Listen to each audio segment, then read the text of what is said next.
Jai Shriram. Welcome back to Veena Shridhar's kitchen.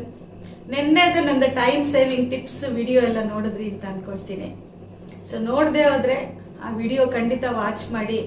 ಅವರೆಕಾಳು ಹುರುಗಾಳು ಹೇಗೆ ಮಾಡ್ಬೋದು, ಮಿಕ್ಸ್ಚರ್ಗೆಲ್ಲ ಒಂದು ಪಿಂಚ್ ಹಾಕಿದ್ರೆ ಏನು ಟೇಸ್ಟ್ ಎಲ್ಲ ಚೇಂಜ್ ಆಗುತ್ತೆ ಅಂತ ವಿಡಿಯೋನಲ್ಲಿ ಶೇರ್ ಮಾಡಿದ್ದೀನಿ. ಹಾಗೆ ಇವತ್ತಿನ ವಿಡಿಯೋಗೆ ಬರೋಣ ಬನ್ನಿ. ನಾನು ಬೆಳಗ್ಗೆನೆ 6:30ಗೆ ನಮ್ದು ಯೋಗ ಕ್ಲಾಸ್ ಸ್ಟಾರ್ಟ್ ಆಗುತ್ತೆ. ಯೋಗಕ್ಕೆ ಹೋಗಿ ಬಂದಿದ್ದೀನಿ. ಜನರಲಿ ನಾನು ಯೋಗಕ್ಕೆ ಹೋಗ್ಬೇಕಾದ್ರೆ ಸ್ನಾನ ಮಾಡ್ಕೊಂಡು ಹೊರಟೋಗ್ತೀನಿ. ಆದರೆ ಹೆಡ್ ಬಾತ್ ಮಾಡಬೇಕಾದ್ರೆ ಅಲ್ಲಿ ಹೋದ್ರೆ ಮ್ಯಾಟಲ್ಲೆಲ್ಲ ಒದ್ದೆ ಆಗುತ್ತೆ, ಥಂಡಿ ಗಾಳಿಲಿ ಕೋಲ್ಡ್ ಆಗುತ್ತೆ ಅಂತ ಅಂದ್ಬಿಟ್ಟು ಮನೆಗೆ ಬಂದ ಮೇಲೆ ವಾರಕ್ಕೆ 2 ದಿವಸ ಮನೇಲಿ ಬಂದ್ಮೇಲೆ ಎಣ್ಣೆ ಹಚ್ಕೊಂಡು ಹೆಡ್ ಬಾತ್ ಮಾಡ್ಕೊಳ್ತೀನಿ. ನಿಮಗೆಲ್ಲ ಗೊತ್ತು ನಂದು ಹೇರ್ ಆಯಿಲ್ ಬಗ್ಗೆ. ನಾನು ಒಂದು 2-3 ಇಯರ್ಸಿಂದನೂ ಮಾಡ್ತಿರೋದು. ಆಲ್ರೆಡಿ ನಾನು ನಿಮಗೆ ಶೇರ್ ಮಾಡ್ಕೊಳ್ಬೇಕಂದ್ರೆ 20 ಇಯರ್ಸಿಂದನೂ ಮಾಡ್ತಿದ್ದೀನಿ. ನಂದು ಬ್ಯೂಟಿ ಸ್ಪಾ ಇತ್ತು 20 ಇಯರ್ಸ್. ಆ 20 ಇಯರ್ಸ್ ಕೂಡ ಪಾರ್ಲರ್ನಲ್ಲೂ ಸ್ಪಾನಲ್ಲೂ ಕೂಡ ಆಯಿಲ್ ಸೇಲ್ ಮಾಡ್ತಾ ಇದ್ದೆ. ಹಾಗೆ ವಿಡಿಯೋ ಹಾಕಿದ್ಮೇಲೆ ನನ್ನನ್ನು ನೀವೇನೆ ಒಂದು ಬಿಸ್ನೆಸ್ ವುಮನ್ ಆಗಿ ಮಾಡಿದ್ರಿ, ನಿಮ್ಮಿಂದನೇ ಇದೆಲ್ಲ ಸಾಧ್ಯ ಆಗಿರೋದು ಅಂತ ಈ ವಿಡಿಯೋ ಮುಖಾಂತರ ನಿಮಗೆಲ್ಲ ಒಂದು ಥ್ಯಾಂಕ್ಸ್ ಹೇಳಕ್ಕೆ ಇಷ್ಟಪಡ್ತೀನಿ. ಹಾಗೆ ಇವಾಗ ನಾನು ಹೆಡ್ ಬಾತ್ ಮಾಡಬೇಕಲ್ಲ, ಆಯಿಲ್ ಹೇಗೆ ಹಚ್ಕೊಳ್ಳೋದು ಅಂತ ತುಂಬಾ ಜನಕ್ಕೆ ಡೌಟ್ಸ್ ಇದೆ. ಅದು ಹೇಗೆ ಅಂತ ನೋಡ್ಕೊಂಡು ಬರೋಣ ಬನ್ನಿ. ಇದೇ ನಮ್ದು hair oil, Venus crowning glory ಅಂತ ಇದ್ರದ್ದು ಹೆಸರು. ವೀನಸ್ ನನಗೆ ತುಂಬಾ ಒಂದು ಶ್ರೇಯಸ್ಕರವಾದ ಒಂದು ಹೆಸರು. ನಂದು ಸ್ಪಾ ಕೂಡ ವೀನಸ್ ಬ್ಯೂಟಿ ಸ್ಪಾ ಅಂತಾನೆ ಇದ್ದಿದ್ದು. ವೀನಸ್ ಕ್ರೌನಿಂಗ್ ಗ್ಲೋರಿ ಇದು ಆಯಿಲ್. ಇದು ನನಗೆ ಬಹಳ ಹೆಲ್ಪ್ ಆಗುತ್ತೆ. ಇನ್ನೊಂದು ಹೇಳ್ಬೇಕಂದ್ರೆ ಈ ವಿಷಯದಲ್ಲಿ ತುಂಬಾ ಜನ ವಯಸ್ಸಾದವ್ರಿಗೆ ನಮ್ಗೆ ಕೂದಲು ಬೆಳೆಯುತ್ತಾ ಇದರಿಂದ ಅಂತೆಲ್ಲ ಡೌಟ್ಸ್ ಇದೆ. ಯಾವಾಗ ನಿಮ್ಗೆ ಉಗುರು ಬೆಳೆಯುತ್ತೆ ಅಂದ್ರೆ ಕೂದಲು ಕೂಡ ಬೆಳೆಯುತ್ತೆ. ಸೊ ಡೌಟ್ಸೇ ಬೇಡ ಅದರಲ್ಲಿ. ಇನ್ನೊಂದೇನಂದ್ರೆ ತುಂಬಾ ವಯಸ್ಸಾಗಿರೋರ್ಗೂ ಕೂಡ ಈ ಆಯಿಲ್ ಹಚ್ಬೋದು ಅಂತ ನಾನು ವಿಡಿಯೋ ಮುಖಾಂತರ ಹೇಳಿದ್ದೀನಿ. ಅದೇನಂತ ಅಂದ್ರೆ ಈ ಆಯಿಲ್ ಅಲ್ಲಿ ತ್ರಿಫಲ, ಆಮೇಲೆ ಬ್ರಾಹ್ಮಿ, ಆಮೇಲೆ ಇದು ಅಳಲೆಕಾಯಿ, ಆಮೇಲೆ ಸಪರೇಟ್ ಆಗಿ ನೆಲ್ಲಿಕಾಯಿ, ಅದೆಲ್ಲ ಚೂರ್ಣಗಳು ಮಿಕ್ಸ್ ಮಾಡಿ ತ್ರಿಫಲ ಚೂರ್ಣ ಅಂತ ಅಂದ್ಬಿಟ್ಟು, ಕಾರೆಕಾಯಿ, ತಾರೆಕಾಯಿ, ನಲ್ಲಿಕಾಯಿ ಅಂತ ಅಂದ್ಬಿಟ್ಟು ಒಂದು ಪ್ರಪೋರ್ಷನ್ ಅಲ್ಲಿ ತ್ರಿಫಲ ಚೂರ್ಣದಲ್ಲಿ ಹಾಕಿರ್ತಾನೆ. ಅದು ಹಾಕಿದ್ದಲ್ದೇನೆ ನಾನು ಸಪರೇಟ್ ಆಗಿ ಅಳಲೆಕಾಯಿ ಹಾಗೂ ನೆಲ್ಲಿಕಾಯಿ ಚೂರ್ಣ ಅದೆಲ್ಲದು ಮಿಕ್ಸ್ ಮಾಡಿರ್ತೀನಿ ಇದರಲ್ಲಿ. ಇದೆಲ್ಲ ಯಾಕೆ ಹೇಳ್ತಿದ್ದೀನಿ ಅಂತ ಅಂದ್ರೆ, ಈ ಆಯಿಲ್ ಹಚ್ಕೊಂಡ್ರೆ ಬರೀ ಹೇರ್ ಗ್ರೋತ್ ಒಂದೇ ಅಲ್ಲ, it activate brain cells, memory power ಎಲ್ಲ ಚೆನ್ನಾಗಾಗುತ್ತೆ. ಆಮೇಲೆ ಬ್ರೈನ್ ಸೆಲ್ಸ್ ಎಲ್ಲಾನು ಆಕ್ಟಿವ್ ಆದ್ರೆ ಏನೋ ಒಂದು ಹುಮ್ಮಸ್ ಬರುತ್ತೆ, ಏನೋ ಒಂದು ಉತ್ಸಾಹ ಬರುತ್ತೆ. ಹಾಗೆ ಕಣ್ಣಿನ ದೃಷ್ಟಿನೂ ಕೂಡ ಚೆನ್ನಾಗಾಗುತ್ತೆ. ನಂದು ಹೇರ್ ಪ್ಯಾಕ್ ಅಲ್ಲೂ ಕೂಡ ಇದೇ ಮಿಕ್ಸ್ಚರ್ ಆಡ್ ಮಾಡಿರ್ತೀನಿ. ಈ ಹೇರ್ ಪ್ಯಾಕ್ ಕೂಡ ತಲೆಗೆ ಹಚ್ಕೊಂಡ್ರೆ ಅದೇ ಎಫೆಕ್ಟ್ ಇರುತ್ತೆ. ಸೊ ಇವಾಗ ಈ ಆಯಿಲ್ ಹೇಗೆ ಹಚ್ಕೋಬೇಕು ಅಂತ ತುಂಬಾ ಜನ ಕೇಳಿದಾರೆ. ಇದ್ರದ್ದು ಒಂದು ವಿಡಿಯೋ ಕೂಡ ಹಾಕಿದೀನಿ, all details about my products ಅಂತ ಅಂದ್ಬಿಟ್ಟು. ಅದ್ರಲ್ಲೂ ನೋಡ್ಬೋದು. ನೋಡಿ, ಈ ತರ ಆಯಿಲ್ ಕೊಟ್ಟಾಗ ಈ ತಳದಲ್ಲಿ ಈ ತರ ಏನಂತೀರಿ ಗಸ್ಟ್ ಅಂದ್ರೆ ಇದು ಫಿಲ್ಟರ್ ಮಾಡಿರೋ ಪೌಡರ್ ಉಳಿದಿರುತ್ತೆ. ಇದೆಲ್ಲ ಹರ್ಬ್ಸ್, ಇದೆಲ್ಲ ಅದುವೆ. ಸೊ ಇದು ನೀವೇನ್ ಮಾಡ್ಬೇಕಂತಂದ್ರೆ ಚೆನ್ನಾಗಿ ಶೇಕ್ ಮಾಡ್ಬೇಕು. ಸೊ ಎಲ್ಲ ಮಿಕ್ಸ್ ಆಗುತ್ತೆ ನೋಡಿ, ಎಲ್ಲ ಮಿಕ್ಸ್ ಆಗ್ಬಿಡುತ್ತೆ. ಆಮೇಲೆ ಒಂದು ಪಾತ್ರೆನಲ್ಲಿ ಈ ತರ ಒಂದು ಬೇಸಿನಲ್ಲಿ ನೀರು ಇಟ್ಕೊಳ್ಬೇಕು ಕುದಿಯಕ್ಕೆ. ಹಾಗೆ ಇನ್ನೊಂದು ಬೌಲಲ್ಲಿ ನಮ್ಗೆ ಎಷ್ಟು ಎಣ್ಣೆ ಬೇಕೋ ಅಷ್ಟು. ನೋಡಿ ಎಷ್ಟು ತಿಕ್ಕಾಗಿದೆ ಆಯಿಲ್. ಹರ್ಬ್ಸ್ ತುಂಬಾ ಇದೆ ಇದರಲ್ಲಿ. ಮೋರ್ ದ್ಯಾನ್ 60 ಹರ್ಬ್ಸ್ ಹಾಕಿದ್ದೀನಿ. ಪ್ರತಿ ಸಲ ಎಣ್ಣೆ ಮಾಡ್ಬೇಕಾದ್ರೂ ನಿಮ್ ಜೊತೆ ವಿಡಿಯೋ ಶೇರ್ ಮಾಡ್ಕೊಳ್ತೀನಿ. ಹಾಗೆ ನನ್ನ ನಾಲೆಜ್ ಕೂಡ ಇಂಪ್ರೂವ್ ಮಾಡ್ಕೊಳ್ತೀನಿ. ಹಾಗೆ ಮೊನ್ನೆ ತಾನೇ ಆಯಿಲ್ ಪ್ರಿಪೇರ್ ಆಗಿದೆ, ಆ ವಿಡಿಯೋ ಕೂಡ ನಿಮ್ ಜೊತೆ ಇನ್ ಫ್ಯೂಚರ್ ಇವಾಗ ಇನ್ನೊಂದು 4-5 ದಿವಸದಲ್ಲಿ ಶೇರ್ ಮಾಡ್ಕೊಳ್ತೀನಿ. ಈಗ ನೀರು ಕುದಿತಾ ಇದೆ ನೋಡಿ. ಇದೇ ಡಬಲ್ ಬಾಯ್ಲರ್ ಮೆಥಡ್. ಯಾಕೆಂದ್ರೆ ತುಂಬಾ ನಾವು ಹರ್ಬ್ಸ್ ಹಾಕಿರೋದ್ರಿಂದ ನಾವು ಡೈರೆಕ್ಟ್ ಆಗಿ ಈ ಎಣ್ಣೆನೆ ಒಲೆ ಮೇಲೆ ಇಟ್ರೆ ಒಂಥರ ಹೊಗೆ ಬಂದ್ರೆ ಮುಗೀತು. ಅಂದ್ರೆ ಈ ಹರ್ಬ್ಸ್ ಎಲ್ಲ ಸುಟ್ಟೋದಂಗೆ ಅಂತ ಅರ್ಥ. ಹೊಗೆ ಬಂದ್ರೆ ಆಯ್ತಲ್ಲ, ಅದೆಲ್ಲ ಒಣಗೋಗಿರುತ್ತಲ್ಲ ಹರ್ಬ್ಸ್. ಹೊಗೆ ಬಂದ್ರೆ ಅದ್ರದ್ದು ಕ್ವಾಲಿಟಿ ಎಲ್ಲ ಹೊಟ್ಟೋಗ್ಬಿಡುತ್ತೆ. ಅದಕ್ಕೇನೆ ಒಂದು ಮಾಡರೇಟ್ ಹೀಟ್ ಅಲ್ಲೇ ನಾನು ಎಣ್ಣೆ ಕಾಯಿಸೋದು. ಆ ಹೀಟಲ್ಲಿ ಎಣ್ಣೆ ಕಾಯಿಸಿದ್ರೆ ಮಾತ್ರ ಅದ್ರದ್ದು ಹರ್ಬಲ್ ಪ್ರಾಪರ್ಟೀಸ್, ಕ್ವಾಲಿಟೀಸ್ ಎಲ್ಲ ಉಳ್ಕೊಂಡು ನಮ್ಗೆ ಬೆನಿಫಿಟ್ ಸಿಗೋದು. ಅದೆಲ್ಲ ಈ ನೀರಿಂದ ಈ ಎಣ್ಣೆ ಬಟ್ಲನ್ನ ತೆಗೆದ್ಬಿಟ್ಟು ಹಾಗೆ ಬೇಕಾದ್ರೂ ಎಣ್ಣೆ ಹಚ್ಕೊಳ್ಬಹುದು. ನಾವು ಹೆಡ್ ಮಸಾಜ್ ಎಲ್ಲ ಮಾಡ್ಕೊಡ್ಬೇಕು. ಫುಲ್ ಟೈಮು ನಮ್ಗೆ ಹೀಟ್ ರಿಟೈನ್ ಆಗ್ಬೇಕು, ಆಯಿಲ್ ಬಿಸಿಯಾಗಿ ಇರ್ಬೇಕಂತಂದ್ರೆ ಈ ಬಿಸಿ ನೀರ್ನಲ್ಲೇನೆ ಈ ಬಟ್ಲು ಬಿಟ್ಬಿಡಿ. ಹೀಗೆ ಬಿಟ್ಬಿಟ್ಟು ನಾವು ಎಣ್ಣೆ ಹಚ್ಕೊಳಕ್ ಶುರು ಮಾಡೋಣ. ಇವಾಗ ಈ ಎಣ್ಣೆ ಬಿಸಿಯಾಗಿರೋ ಎಣ್ಣೆ ಇದರಲ್ಲಿ ಹತ್ತಿ ಅದ್ಕೊಂಡು, ಪಾರ್ಲರ್ನಲ್ಲಿ ಸ್ಪಾನಲ್ಲಿ ಇದ್ರೆ ಹೆಡ್ ಮಸಾಜ್ ಮಾಡಕ್ಕೆ ಹತ್ತಿ ಅದ್ಕೊಂಡು ಎಣ್ಣೆ ಎಲ್ಲ ಭಾಗ ಮಾಡಿ ಹಚ್ತಾರೆ. ಇವಾಗ ನಾವೇ ಮನೇಲಿ ಹಚ್ಕೊಳ್ಬೇಕಾದ್ರೆ ಬಿಸಿ ಕೈ ತಡಿಯಲ್ಲ ಅಂತಂದರೆ ಎಣ್ಣೆ ಹಚ್ಕೊಳ್ಳಿ, ಹತ್ತಿ ಇಟ್ಕೊಳ್ಳಿ. ಇಲ್ಲದೆ ಹೋದರೆ ನನಗೆ ಅಭ್ಯಾಸ ಇರೋದ್ರಿಂದ ನಾನು ನನ್ನ ಕೈನಲ್ಲೇ ಹಚ್ಕೊಳ್ತೀನಿ. ಸ್ವಲ್ಪ ಸಿಕ್ಕಾಗ್ಬಿಟ್ಟಿದೆ ಕೂದಲೆಲ್ಲ, ಗಾಳಿಗೆ ಎಲ್ಲ ಹೋಗಿರೋದ್ರಿಂದ. ಮತ್ತು ಇನ್ನೊಂದು ವಿಷಯ ಹೇಳಬೇಕು ನಿಮಗೆ, ಎಣ್ಣೆ ಹಚ್ಚಿದ ತಕ್ಷಣ ಆಗಲಿ ಇಲ್ಲ ತಲೆಗೆ ಸ್ನಾನ ಮಾಡಿ ಒದ್ದೆ ತಲೆಯಲ್ಲಾಗಲಿ ಯಾವತ್ತೂ ಸಿಕ್ ಬಿಡಿಸ್ಬಾರ್ದು. ರೂಟ್ಸ್ ಎಲ್ಲ ವೀಕ್ ಇರುತ್ತೆ, ಜಾಸ್ತಿ ಕೂದಲು ಉದುರುತ್ತೆ. ಈ ಎಣ್ಣೆ ಎಷ್ಟು ದಿವಸಕ್ಕೆ ರಿಸಲ್ಟ್ ಸಿಗುತ್ತೆ ಅಂತ ತುಂಬ ಜನದ ಪ್ರಶ್ನೆ ಇದೆ. ಮಿನಿಮಮ್ 3 months ಬೇಕು. ಈ ಹರ್ಬ್ಸ್ ಎಲ್ಲಾದ್ರೂ ಸೆಟ್ ಆಗಬೇಕು. ಆಮೇಲೆ ಈ ಚಳಿಗಾಲದಲ್ಲಿ ಯಾವಾಗಲೂ ತುಂಬ ಕೂದಲುದಿರುತ್ತೆ. ನಾಯಿಗಳಿಗೆ, ಅನಿಮಲ್ಸ್ ಇಂದ ಹಿಡಿದು ಮನುಷ್ಯರಿಗೆ ಎಲ್ಲರಿಗೂ ತುಂಬ ತಲೆ ಕೂದಲುದಿರುತ್ತೆ. ಈ ಸಮ್ಮರ್ ಇಂದ ಹೇರ್ ಫಾಲ್ ಸ್ಟಾಪ್ ಆಗ್ತಾ ಬರುತ್ತೆ. ವಿಂಟರ್ ಅಲ್ಲಿ ಯಾವಾಗಲೂ ಅಷ್ಟೇನೆ ಕೂದಲುದ್ರೋದು ಹಾಗೂ ಸ್ಕಿನ್ ಹಾಳಾಗೋದು ಕಾಮನ್ ಎಲ್ಲರಿಗೂ. ಸೊ ಎಲ್ಲದು ಈಗ ಭಾಗ ಮಾಡಿ ಕರೆಕ್ಟಾಗಿ ಹಚ್ಕೊಳ್ಬೇಕು. ಸ್ವಲ್ಪ ಬಿಸಿ ಇರಬೇಕು ಎಣ್ಣೆ.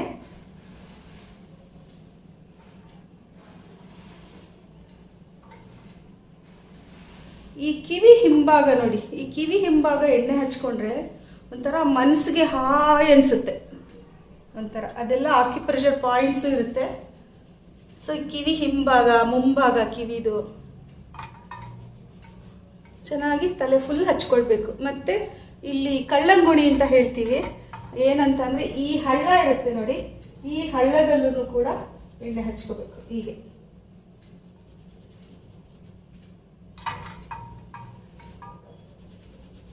ಒಂಥರ ಹಾಯ್ ಅನ್ಸುತ್ತೆ. ಇಲ್ಲಿ ಹಚ್ಕೊಂಡು ಈ ಥರ ಮಸಾಜ್ ಮಾಡಿಕೊಂಡ್ರೆ,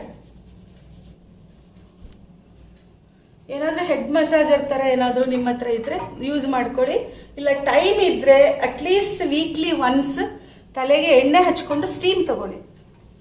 ಗೊತ್ತಲ್ಲ ಹೆಡ್ ಸ್ಟೀಮರ್ ಇರುತ್ತೆ ಅಂತ ಅಂದ್ಬಿಟ್ಟು ನಾನು ತೋರಿಸ್ತೀನಿ ನಿಮ್ಗೆ ಅದೇನು ಅಂತ. ತಲೆ ಕೂದಲು ಪೂರ್ತಿ ಎಣ್ಣೆ ಹಚ್ಕೊಂಡಿದ್ದಲ್ದೇ ಈ ಟಿಪ್ಸ್ ಇರುತ್ತೆ ನೋಡಿ. ತುಂಬ ಜನಕ್ಕೆ ಒಂಥರ ಡ್ರೈ ಹೇರ್ ಇರುತ್ತೆ, ಮತ್ತು ತುಂಬ ಕೌಲೊಡೆದಿರುತ್ತೆ ಕೂದಲು, ಸ್ಪ್ಲಿಟ್ ಎಂಡ್ಸು ತುಂಬ ಆಗಿರುತ್ತೆ. ಈ ಜಾಗಕ್ಕೂ ಈ ಸ್ಪ್ಲಿಟ್ ಎಂಡ್ಸ್ಗೆ ಈ ಬಿಸಿ ಎಣ್ಣೆ ಹಚ್ಕೊಳ್ಳೇಬೇಕು. ತುಂಬ ಬೇಗ ಸ್ಪ್ಲಿಟ್ ಎಂಡ್ಸ್ ಕಡಿಮೆ ಆಗುತ್ತೆ. ಆಮೇಲೆ ನಮ್ಮ ಕೈನಲ್ಲೇನೆ ಮಸಾಜರ್ ಏನಿಲ್ಲದೆ ಹೋದರೆ ಇಷ್ಟು ಸ್ವಲ್ಪ ಹಿಂಗೇನೆ ಮಸಾಜ್ ಮಾಡ್ಕೊಂಡ್ಬಿಟ್ರೆ ಆಯ್ತು. ಕೈ ಬೆರಳಲ್ಲಿ ಈಗ ಹಾಕಿ ಈ ಥರ ಮಸಾಜ್ ಮಾಡಿ.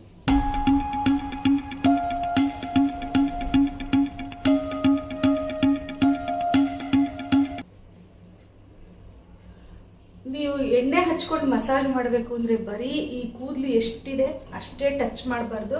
ಯಾವಾಗಲೂ ಅಷ್ಟೇ ನೋಡಿ, ಈ ಫೋರ್ ಹೆಡ್ ಕೂಡ ಸೇರಿಸ್ಬಿಟ್ಟು ಈ ಥರ ಮಸಾಜ್ ಮಾಡ್ಕೋಬೇಕು. ತುಂಬ ರಿಲ್ಯಾಕ್ಸ್ ಆಗಿರುತ್ತೆ ನಮಗೆ. ತುಂಬ ಹೀಗೆ ಬಂದು ಹೀಗೆ ಬ್ಯಾಕ್ ಸೈಡ್ ನೋಡಿ, ಈ ಫೋರ್ ಹೆಡ್ಡಿಂದ ಎಣ್ಣೆ ಕೈ ಇರುತ್ತಲ್ವ, ಎಣ್ಣೆ ಮುಖಕ್ಕೆ ಟಚ್ ಆದರೂ ಏನಾಗಲ್ಲ ನೋಡಿ.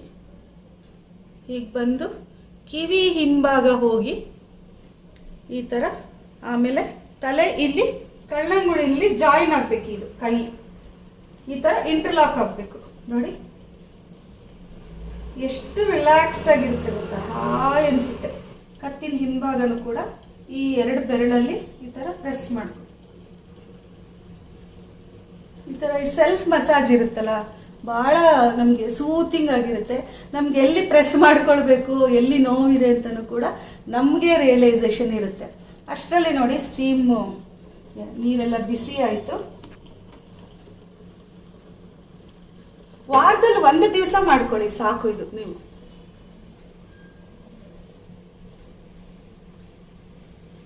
ಆಗಲಿಲ್ಲ ಅಂದರೆ 10 days ಒನ್ಸ್ ಕೂಡ ಮಾಡ್ಕೊಳ್ಳಿ. ಮನೇಲಿ ಚಿಕ್ಕ ಚಿಕ್ಕ ಮಕ್ಳು ಇರ್ತಾರೆ, ಕೆಲವರಿಗೆಲ್ಲ ಆಗೋದಿಲ್ಲ. ಎಣ್ಣೆ ಹಚ್ಕೊಂಡು ಬಿಟ್ಬಿಡಿ. ಮಕ್ಕಳೆಲ್ಲ ಸ್ಕೂಲ್ಗೆಲ್ಲ ಹೋದ್ಮೇಲೆ ನೀವು ಮಾಡ್ಕೊಳ್ಬೋದು ಸ್ಟೀಮ್ ಮಾತ್ರ. ಆದಮೇಲೆ ತಲೆ ಕೂದಲು ಸ್ವಲ್ಪ ಟೈಟಾಗಿ, ತುಂಬ ಎಳೆದು ಹಾಕಬೇಡಿ. ಸ್ವಲ್ಪ ಕೂದಲೆಲ್ಲ ಆ ಸ್ಟೀಮು ತಲೆ ಕೂದಲಲ್ಲಿ ಉಳ್ಕೊಳ್ಳೋ ಥರ ಒಂದು ಸ್ವಲ್ಪ ಟೈಟಾಗಿ ಗಂಟು ಹಾಕ್ಕೊಳ್ಳಿ. ಇವಾಗ ನಂದು ನೆಕ್ಸ್ಟ್ ಪ್ರಾಸೆಸ್ ನಿಮ್ಮ ಜೊತೆ ಶೇರ್ ಮಾಡ್ತೀನಿ. ನಿಮ್ಮ ಜೊತೆ ಇನ್ನೊಂದು ನಾನು ಶೇರ್ ಮಾಡ್ಕೊಳ್ಳೋದೇ ಇರೋ ವಿಷಯ ಏನಂತಂದರೆ, ನಾನು ಆಲ್ಮೋಸ್ಟ್ 6 months ಫೇಸ್ ಆಯಿಲ್ ಮಾಡ್ತಾ ಇದ್ದೀನಿ, ಫೇಸ್ ಗ್ಲೋಯಿಂಗ್ ಆಯಿಲ್. ನಾನು ಹೇಗೆ ನನಗೆ ರಿಸಲ್ಟ್ ಸಿಗುತ್ತೆ ಆಮೇಲೆ ನೋಡಿಕೊಂಡು ನಾನು ನಿಮ್ಮ ಜೊತೆ ಶೇರ್ ಮಾಡೋಣ ಅಂತ ಸುಮ್ಮನೆ ಇದೆ ನೋಡಿ. 6 months ಇಷ್ಟು ಖಾಲಿಯಾಗಿದೆ ಆಯಿಲ್. ಈ ಆಯಿಲ್ ಕೂಡ ಈ ಥರ ನಾನು ನಂದು ಹೇರ್ ಆಯಿಲ್ ಹಚ್ಕೊಂಡು ಹೆಡ್ ಮಸಾಜ್ ಮಾಡ್ಕೊಂಡು ಸ್ಟೀಮ್ ಮಾಡ್ಕೊಂಡಾದ್ಮೇಲೆ ನಾ ಫೇಸ್ ಮಸಾಜ್ ಕೂಡ ಮಾಡ್ಕೊಳ್ತೀನಿ. ಇದರಲ್ಲಿ ಏನಂತ ಅಂದರೆ ನಮ್ಮದು ಕೂದಲು ತಲೆ ನೀರು ಹಾಕ್ಕೊಂಡು ಕೂದಲೆಲ್ಲ ಚೆನ್ನಾಗಿ ಸೆಟ್ಟಿಂಗ್ ಎಲ್ಲ ಮಾಡಿಕೊಂಡು ಫ್ರಂಟ್ ಎಲ್ಲ ಚೆನ್ನಾಗಿರ್ಬೇಕಾದ್ರೆ ಈ ಆಯಿಲಲ್ಲಿ ಮಸಾಜ್ ಮಾಡ್ಕೊಂಡ್ರೆ ಏನಾಗುತ್ತೆ ಗೊತ್ತಾ, ಫ್ರಂಟ್ ಹೇರ್ ಎಲ್ಲನೂ ಆಯಿಲಿ ಆಗುತ್ತೆ, ಆ ಫ್ರೆಶ್ ಲುಕ್ಕೆ ಹೊರಟೋಗ್ಬಿಡುತ್ತೆ. ಅದಕ್ಕೆ ನಾನು ಏನು ಮಾಡ್ತೀನಿ ಅಂತ ಅಂದರೆ ನೈಟ್ ಈ ಆಯಿಲ್ ನಾರ್ಮಲ್ ಆಗಿ ಅಪ್ಲೈ ಮಾಡ್ಕೊಳ್ತೀನಿ. ಹಾಗೆ ವೀಕ್ಲಿ ಟ್ವೈಸ್ ನಾನು ಯಾವಾಗ ಈ ಹೇರ್ ಆಯಿಲ್ ಹಚ್ಕೊಂಡು ಮಸಾಜ್ ಮಾಡ್ಕೊಳ್ತೀನಿ ಆವಾಗ ಈ ಫೇಸ್ ಆಯಿಲ್ ಹಚ್ಕೊಂಡು ಮಿನಿಮಮ್ 5 ಮಿನಿಟ್ಸ್ ಮಾಡಲೇಬೇಕು. ಫೇಸ್ ಮಸಾಜ್ ಒಂದು 5 to 10 ಮಿನಿಟ್ಸ್ ಮಾಡಿಕೊಂಡ್ರೆ ಒಳ್ಳೆಯದು. ಸೊ ಈ ಆಯಿಲ್ ಕೂಡ ಹೀಗಿದೆ ನೋಡಿ. ನೋಡಿ ಈ ಆಯಿಲ್ ಫೇಸ್ ಗ್ಲೋಯಿಂಗ್ ಆಯಿಲ್ ಈ ಥರ ಇರುತ್ತೆ, ಲೈಟ್ ರೆಡ್ ಕಲರ್ ಇರುತ್ತೆ, ಪಿಂಕ್. ಇದರಲ್ಲೂ ತುಂಬ ಹರ್ಬ್ಸ್ ಹಾಕಿದ್ದೀನಿ. ಹಾಕಿರೋ ಎಕ್ಸ್ಟ್ರಾಕ್ಟ್ ಮಂಜಿಷ್ಟ ಅದೆಲ್ಲನೂ ಕೂಡ ಹೆಂಗೆ ಹಾಗೆ ಕಾಣಿಸ್ತಾ ಇದೆ ನೋಡಿ ಪೌಡರ್ ಇದರಲ್ಲಿ ಹೀಗೆ ಮೂವ್ ಮಾಡಿದ್ರೆ. ಇವಾಗ ನೆಕ್ಸ್ಟ್ ವೀಕಿಂದ ನಾನು ನಂದು ಫೇಸ್ ಆಯಿಲ್ ಕೂಡ ಫೇಸ್ ಗ್ಲೋಯಿಂಗ್ ಆಯಿಲ್ ಕೂಡ ನಿಮ್ಮ ಮುಂದೆ ತರ್ತಾ ಇದ್ದೀನಿ. ಅದು ನಾನು ರಿಲೀಸ್ ಮಾಡೋಕ್ಕಿಂತ ಮುಂಚೆ ನಾನು ನಿಮಗೆ ವಿಡಿಯೋ ಮುಖಾಂತರ ಶೇರ್ ಮಾಡ್ತೀನಿ. ನೀವು ಅವಾಗ ಆರ್ಡ್ರ್ ಮಾಡ್ಬೋದು. ರೇಟ್ ಎಲ್ಲ ಎಷ್ಟು ಅಂತೆಲ್ಲ ಹೇಳ್ತೀನಿ ನಾನು. ಸೊ ಇವಾಗ ಇದನ್ನು ಫೇಸ್ಗೆ ಅಪ್ಲೈ ಮಾಡಿಕೊಂಡು ನಾನು ಮಸಾಜ್ ಮಾಡ್ಕೊಳ್ತೀನಿ. ಸೊ 2 ಕೈಗೂ ಹಚ್ಕೊಳ್ತೀನಿ ಇದನ್ನು. ಉಂಗುರ ಏನೇ ಇದ್ದರೂ ಉಗುರೆಲ್ಲ ಭಾಳ ಕೇರ್ಫುಲ್ಲಾಗಿರಬೇಕು. ಫಸ್ಟ್ ಫೇಸ್ಗೆಲ್ಲ ಹಚ್ಕೊಂಡ್ಬಿಡ್ತೀನಿ. ನಾನು ನಿಮ್ಮ ಜೊತೆ ಇದೆಲ್ಲ ಶೇರ್ ಮಾಡ್ಕೊಳ್ಳೋಕ್ಕೆ ನನಗೇನು ಬೇಜಾರೇ ಇಲ್ಲ, ಯಾಕೆಂದರೆ ನಂದು ಸ್ಕಿನ್ನು ಚೆನ್ನಾಗಿ ಇಂಪ್ರೂವ್ ಆಗಿದೆ. ವಿಡಿಯೋನಲ್ಲೂ ತುಂಬ ಜನ ಕೇಳಿದ್ದಾರೆ. ಸೊ ವಿತೌಟ್ ಎನಿ ಮೇಕಪ್ ಈ ಥರ ಇದೆ ನನ್ನ ಸ್ಕಿನ್ನು. ಒಂದು ಚೂರು ಪಿಗ್ಮೆಂಟೇಷನ್ ಬಂದಿದೆ, ಅದು ಕೂಡ ಒಂದು 50% ಹೊರಟೋಗ್ಬಿಟ್ಟಿದೆ ನನಗೆ. ನೋಡಿ ಎಷ್ಟು ಚೆನ್ನಾಗಿ ಈಸಿಯಾಗಿ ತಲೆಯಲ್ಲಿ ಎಣ್ಣೆ ಇದ್ದರೆ ನಾವು ಮಸಾಜ್ ಮೂವ್ ಮಾಡ್ಬೋದು ಕೈನ. ಆ ಥರ ನಿಮಗೆ ತಲೆಯಲ್ಲಿ ಎಣ್ಣೆ ಇಲ್ಲದೆ ಹೋದರೆ ಫ್ರೆಶ್ ಹೇರ್ ಅಂತಂದರೆ ಈ ಥರ ಎಲ್ಲ ಮೂವ್ ಮಾಡೋಕ್ಕಾಗಲ್ಲ ಕೈನ. ನೋಡಿ ಐಬ್ರೋನು ಸೇರಿಸಿ ಈ ಥರ ಮಸಾಜ್ ಮಾಡ್ಕೊಳ್ಳಿ.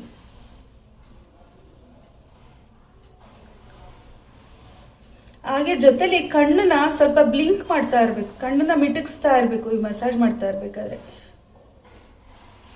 ಏನಂತಂದರೆ ಈ ಕಣ್ಣು ಕೆಳಗಡೆ ಸ್ವಲ್ಪ ಸ್ಯಾಗ್ ಆಗಿರುತ್ತಲ್ಲ ಅದು ಕೂಡ ಹೋಗುತ್ತೆ. ನೋಡಿ ಫೋರ್ಹೆಡ್ ಕಣ್ಣು ಮಿಟುಕಿಸ್ತಾ ಇರಿ ಸೈಮಲ್ಟೇನಿಯಸ್ ಆಗಿ ಹಿಂಗೆ ಮಾಡಬೇಕಾದ್ರೆ. ಎಷ್ಟು ಸ್ಟ್ರೈನ್ ಆಗುತ್ತೆ ಗೊತ್ತಾ ಕಣ್ಣಿಗೆ. ನೀವು ಮಾಡಿ ನೋಡಿ ನನಗೆ ಕಮೆಂಟ್ ಸೆಕ್ಷನಲ್ಲಿ ತಿಳಿಸಿ. ಹಾಗೆ ಈ ಕಡೆ ಸೈಡ್ ಈ ಥರ.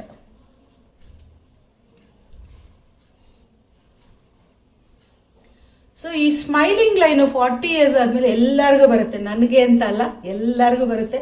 ಅದರಲ್ಲೂ ಸ್ವಲ್ಪ ಚಬ್ಬಿ ಆಗಿರೋರ್ಗಂತೂ ಇನ್ನೂ ಜಾಸ್ತಿ ಬರುತ್ತೆ. ಸೊ ಇವಾಗ ನಾನು ಮೇನ್ ಇವೆರಡಕ್ಕೆ ತೋರಿಸ್ತೀನಿ ನಾನು ಇವತ್ತು. ರೆಸ್ಟ್ ನಾನು ಬೇರೆ ವಿಡಿಯೋಸಲ್ಲಿ ಶೇರ್ ಮಾಡ್ತೀನಿ. ಸೊ ನೋಡಿ ನನಗೆ ಸ್ಮೈಲ್ ಲೈನ್ ಇದೆ, ಈ ಥರ ಈ ಲೈನ್ ಇದೆ ಅಲ್ಲ, ಇದನ್ನೇ ಕಾನ್ಸಂಟ್ರೇಟ್ ಮಾಡ್ತೀನಿ, ಮೂವ್ ಮಾಡ್ತೀನಿ ಇಲ್ಲಿ ತನಕನೂ. ನೋಡಿ ತಲೆಗೆ ಲಿಫ್ಟ್ ಮಾಡಬೇಕು ತಲೆಯಲ್ಲಿ. ನೋಡಿ ಸುಮ್ಮನೆ ಇಷ್ಟು ಮಾತ್ರ ಮಾಡೋದಲ್ಲ, ಮಸಾಜ್ ಮಾಡಬೇಕಾದ್ರೆ ಆ್ಯಸ್ ಎ ಬ್ಯೂಟಿಷಿಯನ್ ನಾನು ಹೇಳ್ತೀನಿ. ಸೊ ಹೀಗೆ ನೋಡಿ ಇದನ್ನು ಕಾನ್ಸಂಟ್ರೇಟ್ ಮಾಡಬೇಕು. ಕಾನ್ಸಂಟ್ರೇಟ್ ಮಾಡಿಕೊಂಡು ಇದನ್ನು ಇಲ್ಲಿ ಈಗ 4 ಬೆರಳು ಜೋಡಿಸಿ ಹೀಗೆ ಇಲ್ಲಿ ತನಕನೂ ಲಿಫ್ಟ್ ಮಾಡಬೇಕು. ಆವಾಗಲೇ ಕರೆಕ್ಟಾಗಿ ಫೇಸ್ ಲಿಫ್ಟ್ ಆಗೋದು. ನೋಡಿ 1 ಬೆರಳಿಂದ ಸ್ಟಾರ್ಟ್ ಮಾಡ್ತೀನಿ. ಹಿಂಗೆ ವಿ ಥರ ಹಿಂಗೆ ಎ ಥರ ಬರಬೇಕು. ಈಗ ನಿಧಾನಕ್ಕೆ ಎಲ್ಲ 4 ಬೆರಳನ್ನು ಇಟ್ಕೊಂಡು ಹೀಗೆ ಮಾಡಬೇಕು. ಹಾಗೆ ಚಿನ್ನು ಕೂಡ ಹೀಗೆ ಮಾಡ್ಕೋಬೇಕು, ಕಿವಿ ಹಿಂದಕ್ಕೆ ಬರಬೇಕು. ನೀವು ನೋಡಿ 5 ಮಿನಿಟ್ಸ್ ಮಾಡಿ ಇದು ಫೇಸ್ ಹೇಗೆ ಲಿಫ್ಟ್ ಆಗುತ್ತೆ ನಿಮಗೆ ಗೊತ್ತಾಗುತ್ತೆ.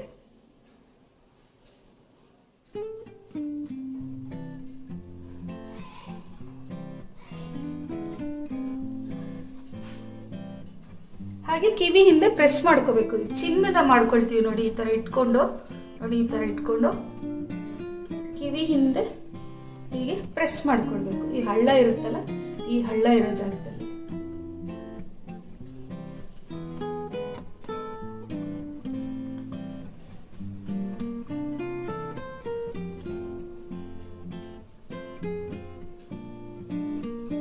ನೀವು ಅದರಲ್ಲೂ ಲಿಪ್ಸು ಫೋಲ್ಡ್ ಮಾಡಿ,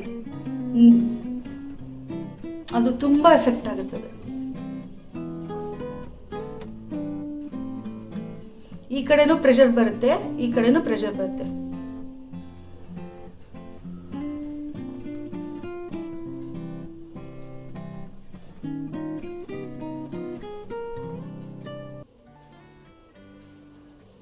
ನೋಡಿ, ನಾನು ಈ 2 ಮಿನಿಟ್ಸ್ ಅಲ್ಲೇನೆ ಫೇಸ್ ಹೇಗೆ ಲಿಫ್ಟ್ ಆಯಿತು, ಇದು ಹೆಂಗೆ ಈ ಡೆಪ್ತ್, ಈ ಹಳ್ಳ ಹೇಗೆ ಕಮ್ಮಿ ಆಯಿತು ಅಂತ ನೀವೇ ಅಬ್ಸರ್ವ್ ಮಾಡಿ.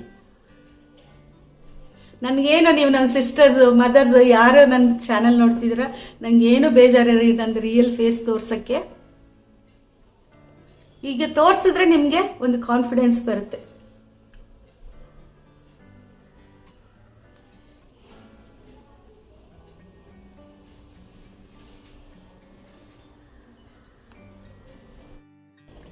ಮಸಾಜ್ ಎಲ್ಲ ಆದಮೇಲೆ ಮೈಲ್ಡ್ ಸ್ಟೀಮ್ ಕೊಟ್ಕೊಡ್ಬೇಕು, ತುಂಬ ಜಾಸ್ತಿ ಕೊಡಬೇಡಿ.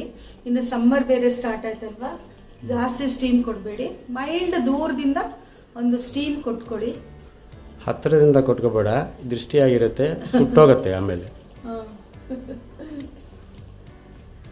ಸ್ಕಿನ್ನು ತುಂಬ ಚೆನ್ನಾಗಾಗುತ್ತೆ. ನಂದು face oil, face glowing oil ನೀವು ಇಷ್ಟೆಲ್ಲ ಟ್ರೈ ಮಾಡಿ. ನೀವು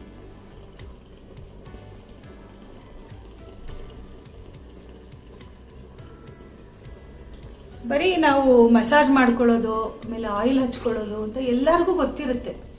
ಆದರೆ ಏನೇ ಮಾಡಬೇಕಾದ್ರೂ ಯಾವ ಟೈಮ್ನಲ್ಲಿ ಮಾಡಬೇಕು, ಹೇಗೆ ಮಾಡಬೇಕು ಅನ್ನೋದು ತುಂಬ ಇಂಪಾರ್ಟೆಂಟು. ನಾವೇನು ಮಾಡಿದ್ರು ನಮಗೆ 100% ರಿಸಲ್ಟ್ ಸಿಗಬೇಕಲ್ವ. ಸುಮ್ಮನೆ ಹಚ್ಚಿದ್ವು ಮುಖ ತೊಳೆದ್ವು ಅನ್ನೋ ಥರ ಇರಬಾರ್ದು ಅಲ್ವಾ. ಅದಕ್ಕೋಸ್ಕರ ನಾನಿದು ಈ ವಿಡಿಯೋ ಡೀಟೇಲ್ ಆಗಿ ನಿಮ್ಮ ಜೊತೆ ನಾನು ಶೇರ್ ಮಾಡ್ಕೊಳ್ತಾ ಇರೋದು.